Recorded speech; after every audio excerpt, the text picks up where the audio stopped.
નમસ્કાર, નિર્માણ ન્યૂઝની વિશેષ રજૂઆત હોટ ટોપિક કાર્યક્રમ સાથે હું છું યજ્ઞ ત્રિવેદી. દર્શક મિત્રો, આજે હોટ ટોપિક કાર્યક્રમમાં ચર્ચા કરવા જવું છે કે સીબીએસઈની સ્કૂલો અત્યારે તો વધારે જોવા મળી રહી છે, તેની સંખ્યા ક્યાંક વધી ગઈ છે, પણ તેની સામે સવાલ પણ એ જોવા મળી રહ્યો છે કે ગુજરાત સ્ટેટ બોર્ડની જ્યારે વાત કરીએ ત્યારે ગુજરાત સ્ટેટ બોર્ડની શાળાઓમાં ક્યાંક ઘટાડો પણ જોવા મળ્યો છે. તેની સામે સીબીએસઈ સ્કૂલોમાં અત્યારે વધારો જોવા મળ્યો છે, તેને લઈને પણ ક્યાંક સવાલ જોવા મળી રહ્યો છે. કેમ અત્યારે તો વાલીઓનો જે ઝુકાવ છે તે અત્યારે તો સીબીએસઈ સ્કૂલો તરફ અત્યારે તો જોવા મળી રહ્યું છે? કેમ ગુજરાત શિક્ષણ બોર્ડની આપણે જ્યારે વાત કરતા હોઈએ છીએ ત્યારે ગુજરાતનું જે સ્ટેટ બોર્ડ છે તેમાં અત્યારે તો કેમ ઝુકાવ નથી જોવા મળતો, તે પણ એક સવાલ અત્યારે તો જોવા મળતો હોય છે. તો બીજી બાજુ સંચાલકો પણ ક્યાંક કહી રહ્યા છે કે રાજ્ય સરકારની જે દખલગીરી ઓછી હોવાથી સીબીએસઈ સ્કૂલોની અત્યારે તો જે સંખ્યા વધી ગઈ છે તેવી બાબત પણ તેમના દ્વારા કહેવામાં આવી છે. તો સીબીએસઈ બોર્ડની જે સ્કૂલોમાં શિક્ષકોને પણ સ્પેશિયલ ક્લાસરૂમની જે ટીચિંગની એક તાલીમ પણ આપવામાં આવે છે તેવી પણ બાબત સામે આવી છે. તમામ મુદ્દાઓ પર આપણે ચર્ચા વિચારણા કરવી છે. ચર્ચા વિચારણા કરવા માટે અમારી સાથે જોડી ગયા છે ડૉક્ટર વિજય ઠક્કર કે જેઓ શિક્ષણવિદ છે, ડૉક્ટર બંકિમ શાહ કે જેઓ શાળા સંચાલક છે, સાથે સાથે કેસી શાહ કે જેઓ શિક્ષણવિદ છે. જે આપ ત્રણનું સૌથી પહેલાં તો સ્વાગત છે. જી બિલકુલ. એક બાજુ જે રીતે ગુજરાતની વાત કરીએ જોવા મળે છે, પણ તેની સાથે વિજયભાઈ, જે સીબીએસઈ સ્કૂલોની આપણે અત્યારે તો વાત કરીએ તો સીબીએસઈ સ્કૂલોની બોલબાલા વધી છે, આપની પ્રતિક્રિયા? જી, એક આને આમ હું એવું માનું તો એક ક્રેઝ પણ કહી શકાય, કારણ કે પેરેન્ટ્સ એવું માને છે કે મારું બાળક છે એ અમુક પ્રકારના લેવલ સાથે ભણે, અથવા તો એની આજુબાજુનું વાતાવરણ છે એ નેશનલ લેવલનું હોય, રાજ્યના બદલે નેશનલ લેવલનું વાતાવરણ મળે. અને ક્રેઝ હોવો પણ જોઈએ. એનું એક કારણ એ પણ છે કે સીબીએસઈ ના પુસ્તકો અને ગુજરાત સરકારના ફોલો કરીએ છીએ, પણ ઘણે બધે અંશે ગુજરાત બોર્ડ અને સીબીએસઈ બોર્ડના પુસ્તકોમાં એ તફાવત એના બાળકમાં ઘણું બધું આઉટપુટ આપે છે. આવું મને આ વાત થઈ ત્યારે થોડાક દિવસ પહેલા જ અમારે એક વાત થઈ કે કઈ પ્રકારની સ્કૂલ સ્થાપવી જોઈએ, કયા પ્રકારની સ્કૂલની મંજૂરી લેવી જોઈએ. ત્યારે શા માટે સીબીએસઈ બોર્ડ લેવી જોઈએ એ ચર્ચાના સંદર્ભમાં આ વાત હતી કે આપણી પાસે ગુજરાત બોર્ડ છે એમાં અને સીબીએસઈ બોર્ડમાં, એમાં સીબીએસઈ બોર્ડમાં એપ્લિકેશન બેઝ ક્વેશ્ચન અને બાળકને જાતે વિચારવાના પ્રશ્નો અથવા એ પ્રકારની જે લર્નિંગ પેટર્ન છે એનું પ્રમાણ ઘણું ઊંચા દરજાનું છે. અને એ એક બાળકને જો ખરેખર શીખવવું હોય તો કાં તો એને ત્યાં ભણવા મૂકવો જોઈએ અથવા ગુજરાત બોર્ડે એ પેટર્નને સ્વીકારવી જોઈએ. જી બિલકુલ સાચી વાત છે. બંકિમભાઈ, સીબીએસઈ સ્કૂલોની બોલબાલા અત્યારે તો કેમ વધારે પડતી જોવા મળી છે? આપ પણ એક શાળા સંચાલક છો, ક્યાંક સવાલ પણ ઘણા બધા જે સંચાલકો તરફથી પણ જોવા મળી રહ્યા છે કે ના સ્ટેટ બોર્ડ ક્યાંક સપોર્ટ નથી કરતું, તેવી પણ બાબત જોવા મળતી હોય છે. આપની પ્રતિક્રિયા?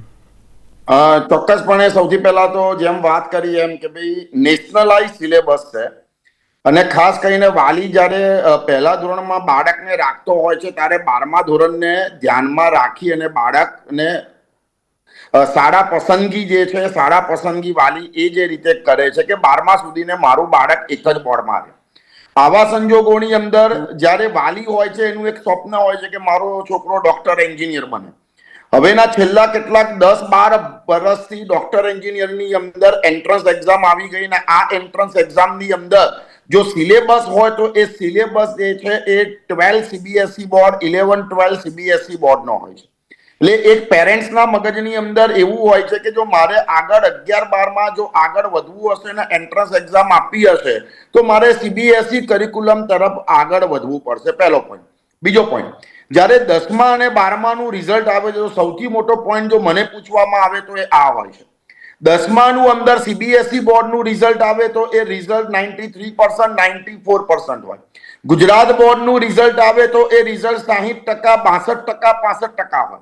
12માની અંદર રિઝલ્ટ આવે સીબીએસઈ બોર્ડનું રિઝલ્ટ 91%, 92% હોય. એવા સંજોગોની અંદર છેલ્લા 3-4 વર્ષથી વાલીઓની અંદર એક એવો ક્રેઝ છે કે ભાઈ 10th અને 12th સીબીએસઈ બોર્ડનું રિઝલ્ટ એ ખૂબ સારું આવી રહ્યું છે, તો હું મારા બાળકને જેને કહેવાય કોઈ પણ પ્રકારનું રિસ્ક ના લઉં અને 10th અને 12th જો સીબીએસઈ બોર્ડ કરાવ તો એના પાસ થવાની સંભાવના જે છે એ સંભાવના ખૂબ સારી રીતે પ્લસ થાય છે. આ એક બીજો પોઈન્ટ છે. ત્રીજો પોઈન્ટ એ છે કે જ્યારે બોર્ડ એક્ઝામ હોય ત્યારે ગુજરાત બોર્ડની અંદર એવી અપેક્ષા રાખવામાં આવે છે કે ટેક્સ્ટબુકની અંદર જે આપેલું છે એ લાઈન ટુ લાઈન બાળક એ આન્સર શીટની અંદર લખે. જ્યારે સીબીએસઈ બોર્ડ એ મૌલિકતાને પ્રાધાન્ય આપે છે કે કોઈ પણ ટોપિક સમજ્યા પછી જે ક્વેશ્ચન છે એ તમે તમારી લેંગ્વેજમાં ઓન લેંગ્વેજમાં લખી શકો છો. તો આવા સંજોગોની અંદર જેને કહેવાય કે બાળકોની પહેલું પ્રેફરન્સ એ છે એ સીબીએસઈ બોર્ડ ધીમે ધીમે વધી રહ્યું છે. સેકન્ડ વસ્તુ જે છે, જ્યારે સીબીએસઈ બોર્ડની વાત આવે ત્યારે થોડા ઘણા અંશે એ પણ ખરું કે ભાઈ સીબીએસઈ બોર્ડ છે તો પ્રમાણમાં જેને કહેવાય રૂલ્સ એન્ડ રેગ્યુલેશન અથવા તો જેને કહેવાય કે ઇન્વોલ્વમેન્ટ ઓફ ગવર્મેન્ટ એ પ્રમાણમાં ગુજરાત બોર્ડ કરતા ઓછું હોય છે. તો એના સંજોગોમાં પણ લોકો સીબીએસઈ બોર્ડ તરફ વધી રહ્યા છે. થર્ડ, કદાચ ચોથી વસ્તુ હું કહું તો વન નેશન વન સિલેબસ. જ્યારે નવી એજ્યુકેશન પોલિસી આવી ત્યારે એવી વાત કરવામાં આવી હતી કે વન નેશન વન સિલેબસ આવી રહ્યો છે. તેવા સંજોગોની અંદર હવે વાલીઓ એવું વિચારી રહ્યા છે કે જ્યારે વન નેશન વન સિલેબસ આવી રહ્યો હોય તો તેવા સંજોગોની અંદર સેન્ટ્રલ સિલેબસ યાની કે સીબીએસઈ બોર્ડની અંદર જો મૂકવામાં આવે તો આગામી 3-4 વર્ષની અંદર કદાચ આ નવી પોલિસી આવે તો એવા સંજોગોની અંદર મારા બાળકનું જેને કહેવાય બોર્ડ ચેન્જ ન થાય તેવા આ કેટલાક સંજોગો છે કે હાલમાં પેરેન્ટ્સ જે છે એની પહેલી પ્રેફરન્સ એ સીબીએસઈ બોર્ડ છે. બિલકુલ. શાહ સાહેબ, આપ શું કહેશો કે જે અત્યારે પરિસ્થિતિ સામે આવી છે, કારણ કે 2025ની વાત કરીએ તો 2025માં અમદાવાદમાં જે અત્યારે જે સીબીએસઈની સ્કૂલો જે 20 જેટલી હતી એમાંથી 89 થઈ ગઈ છે. એ 89 એટલા માટે થાય કારણ કે અત્યારે તો વાલીઓનો ઝુકાવ એ બાજુ વધી જતો હોય એટલા માટે. આપની પ્રતિક્રિયા? જી સર, સૌપ્રથમ તો બંકિમભાઈએ જે કંઈ બી વાત કરી અને જે મુદ્દા કીધા એની સાથે હું સંપૂર્ણ સહમત છું. અને બીજી વસ્તુ કે સીબીએસઈ માં બંકિમભાઈએ જે બી મુદ્દા કીધા એ વાત તો છે જ કે વાલીઓના માઇન્ડસેટ બન્યા છે.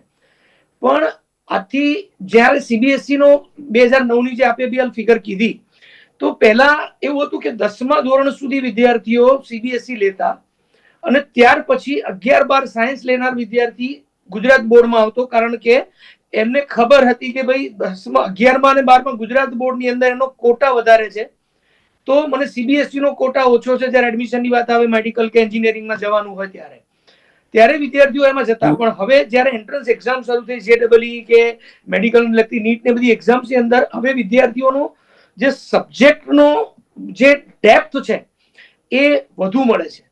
બીજું કે ફ્યુચરની અંદર બી જ્યારે કોઈ કોમ્પિટિટિવ એક્ઝામ્સની વાત હોય, નાટા હોય કે આ બધી વસ્તુઓની અંદર બી 11-12ના જે સિલેબસ પૂછાય છે અને એમાંથી જ પ્રશ્નો આવતા હોવાને કારણે મેક્સિમમ પેરેન્ટ્સને પણ આ બાબતની ઈચ્છા છે કે ભાઈ એ વિદ્યાર્થી સીબીએસઈમાં જાય. બીજું કે ખાસ કરીને જે લોકોની ટ્રાન્સફરેબલ જોબ છે, વન નેશન વન સિલેબસ જે બંકિમભાઈએ કીધું એ પ્રમાણે કે ભાઈ ડિફેન્સમાં જોબ કરતા હોય, સેન્ટ્રલમાં જોબ કરનારા જે વાલીઓ છે એમની ટ્રાન્સફરેબલ જોબ હોય તો આરામથી કોઈ પણ જગ્યાએ જાય ત્યારે સ્કૂલની અંદર એડજસ્ટ થઈ જાય છે.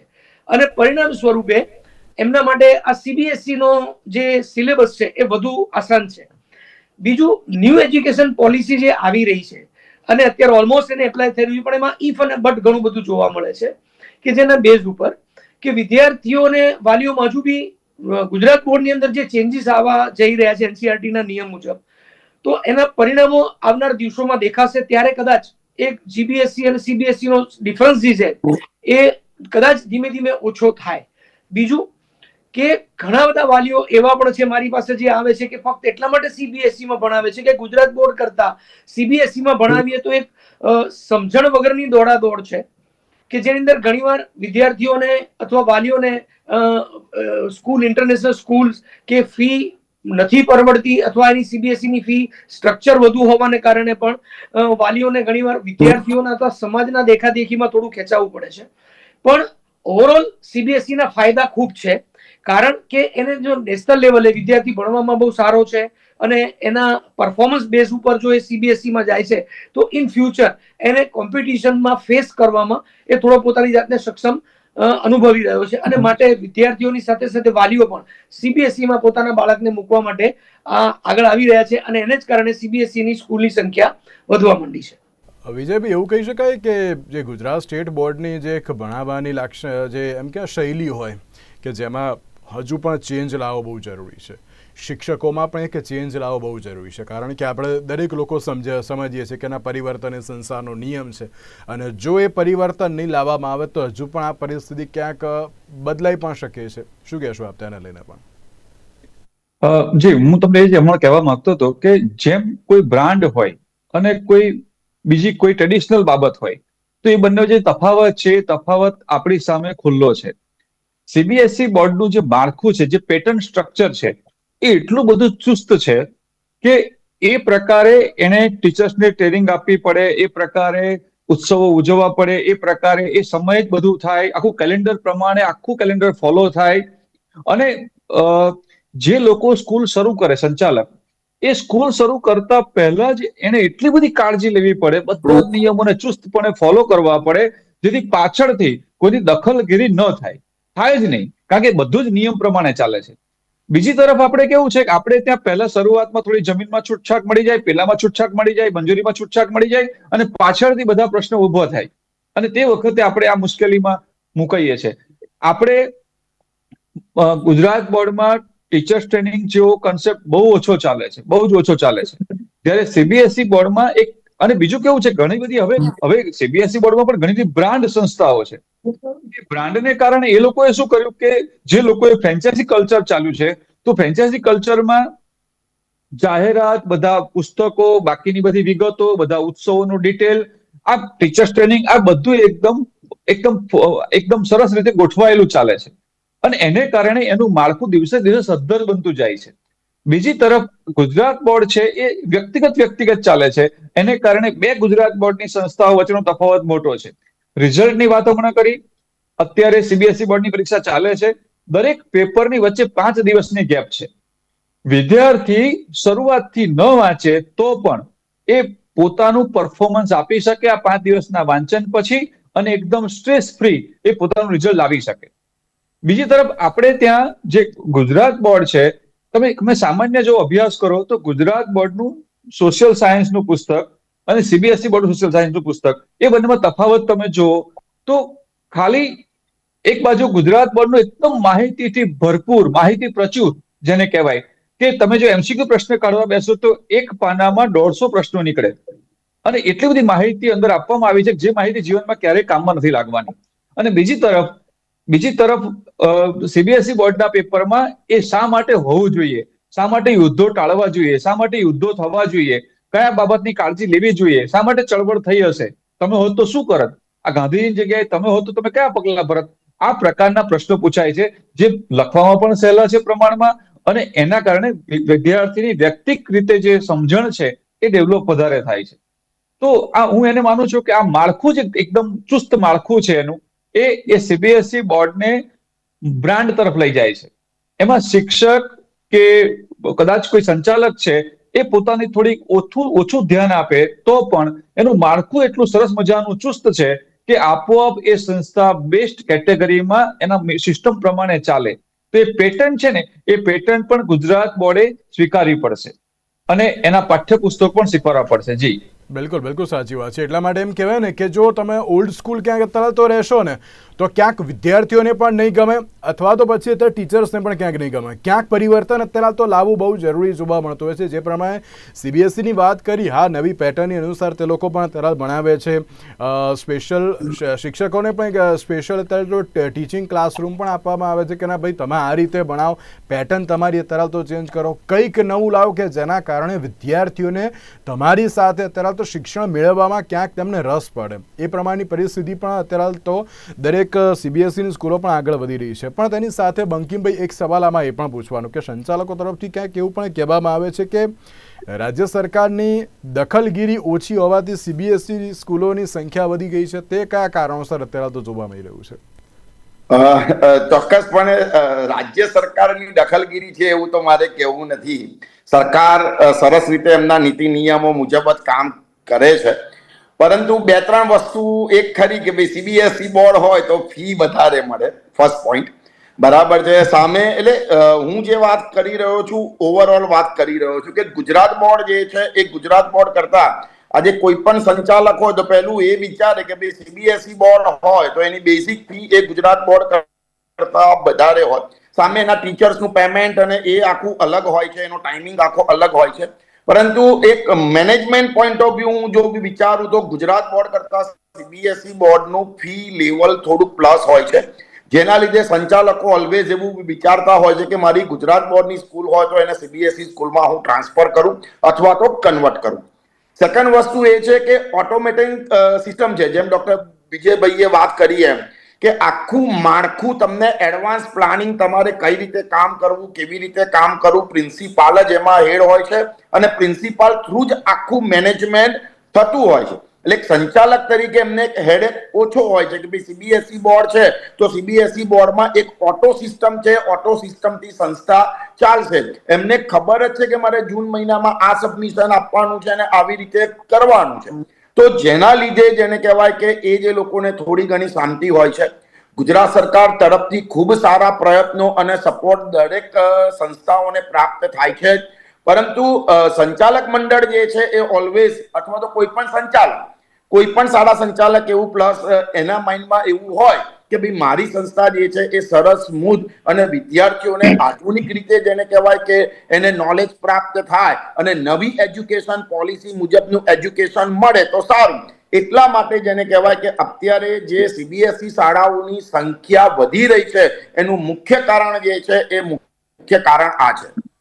અને ક્યાંક બંકિમભાઈ એવું પણ કહી શકાય કે ના સીબીએસઈ સ્કૂલોની ચલો સંખ્યા તો વધી, તમે એઝ અ સંચાલક તરીકે પણ તમે ફીની પણ તમે વાત કરી, પણ તેની સાથે જે વિદ્યાર્થીઓ એ ઓલ્ડ સ્કૂલ જે ફેશનની આપણે વાત કરીએ કે એમ કહેવાય ને કે ના અમુક જે પદ્ધતિઓથી ભણવાનું, અમુક પદ્ધતિઓથી ક્યાંક સંકળાયેલું કંઈક નવું અત્યારે તો આપે છે, એટલા માટે પણ ક્યાંક સીબીએસઈ તરફ વળ્યા છે તેમ. ચોક્કસપણે સાહેબ, અહીંયા જેને કહેવાય કે સીબીએસઈ બોર્ડની અંદર અત્યાર સુધી જે આપણે પેટર્ન ભણ્યા ને સાહેબ, તમે કે હું કે આપણે બધા જ, તો એની અંદર ચેપ્ટર હોય, ચેપ્ટર પાછળ બહુ જ લાંબી એક્સરસાઇઝ હોય, ટૂંકા પ્રશ્નો, લાંબા પ્રશ્નો, match the pair, fill in the blanks, તો એ બધું હોય. હવેની સીબીએસઈ અથવા તો એનસીઆરટી ટેક્સ્ટ બુકો જે છે એની અંદર જેને કહેવાય કે બાળક સમજ કેળવી એટલે એક્ટિવિટી આવે છે. એમાં એટલું ડીપલી આવેલું છે કે આ ચેપ્ટર ને અંતે આ 3 એક્ટિવિટી ટીચરે ક્લાસમાં કરવી, આ 2 એક્ટિવિટી બાળકે ઘરે જઈને કરવી. એટલે કહેવાનો મતલબ પ્રોજેક્ટ આધારિત શિક્ષણ જે છે એ સીબીએસઈ બોર્ડની અંદર છે. માત્ર પેલી જે રટ્ટો મારવાની પદ્ધતિ હતી કે નોટની અંદર ક્વેશ્ચન આન્સર લખી નાખ્યા અને એ ગોખી નાખ્યા અને પરીક્ષા આપી દીધી, એ સીબીએસઈ બોર્ડમાં નથી. બાળક પ્રવૃત્તિમય એજ્યુકેશન મેળવે, એક્ટિવિટી કરે, જાતે પ્રોજેક્ટ બનાવે અને એ પ્રોજેક્ટને આધારે એ નોલેજ પ્રાપ્ત કરે. યાની કે સીઈંગ ઇઝ બિલીવિંગ. બાળક જોશે, જાતે કરશે તો એ ચોક્કસપણે પોતાનામાં આત્મવિશ્વાસ પ્રાપ્ત કરશે અને એક્ટિવિટી થ્રુ એ લર્નિંગ પ્રાપ્ત કરે, પ્રોજેક્ટ થ્રુ લર્નિંગ પ્રાપ્ત કરે. તો આ કોન્સેપ્ટ એ સીબીએસઈ બોર્ડની અંદર હોય છે. અત્યારે તમે કોઈ પણ એનસીઆરટી ટેક્સ્ટ બુક તમે ચેક કરી લો તો એની અંદર સ્પેસિફિક આપવામાં આવ્યું છે કે આટલી એક્ટિવિટી તમારે કરવી જોઈએ. તો આખી એક પેટર્ન છે, જેમ મેં તમને પહેલા પણ વાત કરી એમ કે મૌલિકતા જે છે એનો વિકાસ બાળકની અંદર થાય એ સીબીએસઈ નો મૂળભૂત પાયો છે. અને બીજી વસ્તુ એ છે કે ભાઈ એક્ટિવિટી થ્રુ બાળક એજ્યુકેશન પ્રાપ્ત કરે, જેના લીધે ધીમે ધીમે જેને કહેવાય કે જે એજ્યુકેશન પરીક્ષાનું પ્રેશર, બર્ડન જે વિદ્યાર્થીઓ પર હતું એ કદાચ સીબીએસઈ માં ઓછું છે કે ભાઈ અમુક પ્રોજેક્ટ કરે એટલે માર્ક્સ આપવાના. જેમ તમે આજે 10th અને 12th ની અંદર પ્રેક્ટિકલના 30 માર્ક્સ, આપણે ત્યાં ગુજરાત બોર્ડની અંદર પ્રેક્ટિકલના માર્ક્સને કાઉન્ટ કરવામાં આવતા નથી, જ્યારે સીબીએસઈ બોર્ડ જે છે એની અંદર માર્કશીટમાં માર્ક્સ આપવામાં આવે છે. તો ત્યાં બાળકને કોઈ પ્રકારનું પ્રેશર રહેતું નથી અને એટલા માટે લોકોની ચોઇસ જે છે હવે ધીમે ધીમે સીબીએસઈ બોર્ડ છે. પરિવર્તન કેવી રીતનું આવું બહુ જરૂરી છે સ્ટેટ બોર્ડમાં? સર, બહુ સુંદર ચર્ચા ચાલી રહી છે અને એ બાબતમાં હું એક કહીશ કે ડેફિનેટલી આપે જે આંકડા જે સીબીએસઈ સ્કૂલની સંખ્યાના વધ્યા છે એની કમ્પેરિઝનમાં અર્બનમાં ડેફિનેટલી આ છે, પણ વોટ અબાઉટ ધ રૂરલ? ખાસ કરીને રૂરલની અંદર જે ગુજરાતી મીડિયમ ચાલી રહ્યું છે, કારણ કે ત્યાંના જે ગરીબ અથવા જે ભણવામાં પોતાની જાતને અક્ષમ ગણનારા વાલીઓ છે કે ભાઈ અમે તો ઓછું ભણ્યા પણ અમારા બાળકોને અમે ટ્રાય કરીએ, પણ એ લોકોના મગજમાં ક્યાંય બી સીબીએસઈ નો કન્સેપ્ટ નથી આવી રહ્યો. અને એથી પણ વિશેષ એ લોકોના માટે તો મારું બાળક ભણે ને એટલું જ મહત્વનું છે, મતલબ એ ગુજરાતી મીડિયમથી ભણે એઝ વેલ એઝ કોઈ ગુજરાત બોર્ડથી ભણે. પણ ખાસ કરીને જે ઠક્કર સાહેબે કહ્યું એમ કે ભાઈ પ્રોજેક્ટ બેઝ લર્નિંગ અથવા ખાસ કરીને જે વિદ્યાર્થીઓના સર્વાંગી વિકાસ માટે સ્કિલ બેઝ લર્નિંગની જરૂર છે, કે definitely at the stage of the application તમારી ડિગ્રી ચોક્કસ કામ આવે, પણ ઓવરઓલ તો તમારા પ્રમોશન માટે, તમારા ઇન્ક્રીમેન્ટ માટે અથવા ઓવરઓલ ડેવલપમેન્ટ માટે તમારે સ્કિલની જરૂર પડશે. અને એક્ટિવિટીઝ થ્રુ, પ્રોજેક્ટ થ્રુ જ તમારી સ્કિલ ડેવલપ થઈ શકે છે. અને એટલા માટે કે ડેફિનેટલી એમ કહી શકાય કે સીબીએસઈ ની સ્ટ્રક્ચર, એનું પદ્ધતિઓ અથવા એનું જે માળખું બનાવ્યું છે એ પરફેક્ટ વિદ્યાર્થીઓના ડેવલપમેન્ટ માટે છે. પણ આ જ માળખાને ગુજરાત સરકારે સ્વીકારીને રૂરલમાં, ખાસ કરીને ગામડાઓની અંદર, કારણ કે હું જયારે કોલેજોમાં લેક્ચર માટે જઉં છું ત્યારે જોઉં છું કે ગામડાઓની કોલેજમાં વિદ્યાર્થીઓ કોલેજમાં તો આવી ગયા છે, પરંતુ એમનું જે ડેવલપમેન્ટના પોઈન્ટ ઓફ વ્યૂથી જો વિચારીએ કે કાલે ટીવાયનો વિદ્યાર્થી માર્કેટમાં ઉતરશે તો એ શું કરશે, તો ડેફિનેટલી સીબીએસઈ ના બેઝ પર જો એ વિદ્યાર્થીઓને લર્નિંગ પ્રોસેસમાં લઈ જવામાં આવે તો ડેફિનેટલી એ પોતાની જાતને સક્ષમ ગણે છે. કારણ કે ઘણી એન્જિનિયરિંગ કોલેજમાં હું જાઉં તો અમદાવાદની એલડી એન્જિનિયરિંગ કોલેજ અથવા અમદાવાદની કોઈ કોલેજની વાત કરું ને કમ્પેરિઝનમાં હું જો કોઈ રૂરલ એરિયાની કોલેજની વાત કરું એન્જિનિયરિંગ કોલેજમાં, તો તમને બંને વિદ્યાર્થીઓનો ડિફરન્સ પણ દેખાશે કે ભાઈ થ્રુઆઉટ વિદ્યાર્થી ગુજરાત અર્બનની અંદર રહ્યો છે તો એ અને રૂરલ વિદ્યાર્થીમાં ડિફરન્સીસ દેખાશે કે ભાઈ એ સીબીએસઈમાં ક્યાંક ભણ્યો છે તો એનો growth, any way of talking, communication, thought process, આ બધામાં તમને ડિફરન્સ દેખાશે. જ્યારે રૂરલનો વિદ્યાર્થી છે એ ડેફિનેટલી એવું નથી કહેતો કે ભાઈ ગુજરાત બોર્ડ પ્રયત્ન નથી કરી રહ્યું, ડેફિનેટલી પ્રયત્ન, પણ સીબીએસઈ ની જે પેટર્ન છે એ બિલકુલ ગ્રાસરૂટ લેવલથી, પહેલા ધોરણથી અપ્લાય કરીને વિદ્યાર્થીઓના ગ્રોથ માટે કામ કરવાની જરૂર છે, કે ઓવરઓલ સર્વાંગી વિકાસ, તો જ એના જે ફ્રૂટ છે એ એજ્યુકેશન સિસ્ટમને મળે અને ઓવરઓલ સમાજને મળે, અને એક સારો અને એક હેલ્ધી વિદ્યાર્થી, એક સારો વ્યક્તિ માર્કેટમાં ઉતરે અને સમાજને એક સારો વ્યક્તિ મળે. 30 સેકન્ડ. હા, ચોક્કસપણે એક જ વસ્તુ કહીશ કે ગુજરાત બોર્ડ, કદાચ આખા દેશની અંદર ગુજરાત બોર્ડ એક એવું છે કે જે સીબીએસઈ પેટર્નને ડેફિનેટલી ફોલો કરે છે અને ખૂબ સારા પ્રયત્નો, આ ગત વર્ષે 10મા અને 12માના બોર્ડના રિઝલ્ટ પણ ખૂબ સારા ગુજરાત બોર્ડના આવેલા છે. પરંતુ હવે શહેરી વિસ્તારોની અંદર જેને કહેવાય કે સીબીએસઈ બોર્ડનું ચલણ વધી રહ્યું છે, એવા સંજોગોની અંદર ગુજરાત બોર્ડ જે છે એ સીબીએસઈ બોર્ડનું આ પેટર્નનું જેને કહેવાય કે અનુકરણ કરશે તો આ સંખ્યા જે છે એ ધીમે ધીમે જે કન્વર્ટ થવાની સંખ્યા છે ગુજરાત બોર્ડ ટુ સીબીએસઈ એ ચોક્કસપણે ઓછી થશે. વિજયભાઈ, એક લાસ્ટ એન્ડ ફાઇનલ એક સવાલ એ પણ કે ક્યાંક એવી પણ બાબત જોવા મળે છે કે જે નીટ હોય કે પછી JEE હોય, એ બધાના જે ક્વેશ્ચન્સ, એટલે કે જે સ્પર્ધાત્મક પરીક્ષાઓ જે આપણે કહેતા હોઈએ, તે પણ ક્યાંક NCERT આધારિત જ અત્યારે તો હોય છે, તેવી બાબત પણ સામે આવી છે. મુદ્દો એ બહુ મહત્વનો છે કે જ્યારે એ વિદ્યાર્થીઓ નીટની પરીક્ષાઓ આપે છે ત્યારે એ પ્રશ્નનું જે લેવલ છે, એ પ્રશ્ન સમજ્યા પછી એને જવાબ આપવાનો છે, એ ચોપડીમાંથી બેઠો જવાબ નથી, એને એ પ્રશ્નને ઉકેલવાનો છે અને પછી જવાબ આપવાનો છે. અને એ પેટર્ન ઓલરેડી સીબીએસઈ બોર્ડના વિદ્યાર્થીઓ વર્ગખંડોમાં શીખીને આવ્યા છે, માટે એને એ પેટર્ન ઉકેલવામાં, એ પ્રશ્નને સમજવામાં ઓછી વાર લાગે છે અને વધારે પ્રશ્નો ફીલ કરી શકે છે. જ્યારે ગુજરાત બોર્ડના બાળકોને એ પ્રશ્નને સમજવામાં અને એને ઉકેલવામાં વાર લાગે છે, એટલે એ પ્રશ્નો ઓછા ફીલ કરી શકે છે. જી 10 સેકન્ડ બંકીમભાઈ. ચોક્કસપણે હું આમાં એવું વાત કરીશ કે જે ખાસ કરીને પેરેગ્રાફના જે ક્વેશ્ચન છે, જે કોમ્પિટિટિવ, કારણ કે હું એની સાથે ડાયરેક્ટ સંકળાયેલો છું, એટલે કોમ્પિટિટિવ એક્ઝામિનેશન જે છે એમાં પેરા ઉપરથી જે પ્રશ્નો આવે છે એની પ્રેક્ટિસ બાળકને 9માંથી પ્રાપ્ત થાય છે સીબીએસઈ બોર્ડની અંદર, 9, 10, 11, 12. અને બીજું કોમ્પિટિટિવ હમણાં મેડિકલ માટેનું બોર્ડ હમણાં બન્યું, બાકી અત્યાર સુધીને વર્ષોથી PMT હતી, AI હતી, અત્યારે જેને કહેવાય JEE મેન્સ છે, તમામનો સિલેબસ એક જ હોય, CBSE board 9 to 12 CBSE board. એટલા માટે લોકો જે છે એની પસંદગી સીબીએસઈ બોર્ડ છે. ઓકે, બંકિમભાઈ, વિજયભાઈ અને શાહ સાહેબ, આપ ત્રણનો આભાર મારી સાથે ચર્ચા વિચારણામાં જોડાવા માટે.